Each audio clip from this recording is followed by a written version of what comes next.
Wood TV8, Mercantile Bank of Michigan, and Jacobs Financial are proud to support the class of 2020. Hey everybody, my name is Catherine LaPorte and I'm the Valedictorian of the Zeeland West class of 2020.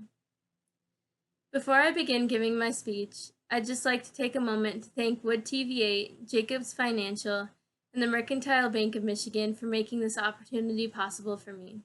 I really appreciate it. So actually, when I sat down to write the speech, I wasn't intending for it to be about coronavirus at all. Let's be honest, I'm pretty sure a lot of us have been getting pretty sick and tired of hearing different pieces of advice on how to make it through these times, and really we just want them to be over. But then I was thinking, you know what, this is what's been affecting all of us these past couple of months, and I want to make the speech relevant to you, so I'm just going to have to ask you to bear with me on this. Before I really get into things, I'd like to say one more thing.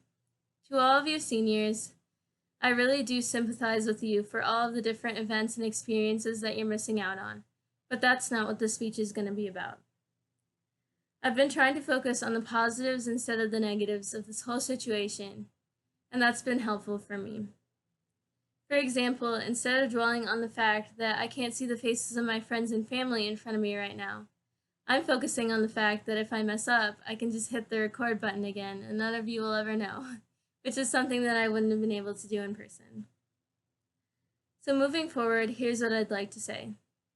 One day, we'll all be looking back on these crazy times. Right now is the time when we're shaping what that will be like for us. I don't know about you, but looking back, I don't want to see this as the time when everything was taken away from me and I wasted my whole summer feeling sorry for myself. I want to be able to look back and say, yes, things didn't go as planned, but it wasn't the end of the world, and I was even able to do some things that I wouldn't have been able to do otherwise. For example, I want to remember all of the extra time that I was able to spend with my family before going to college, and other fun things such as making a music video with my little sister and giving my brothers haircuts when I didn't know what the heck I was doing. And by the way, I just want to say I have so much respect for people who give men haircuts because I had no idea it was that hard. So shout out to all you barbers out there.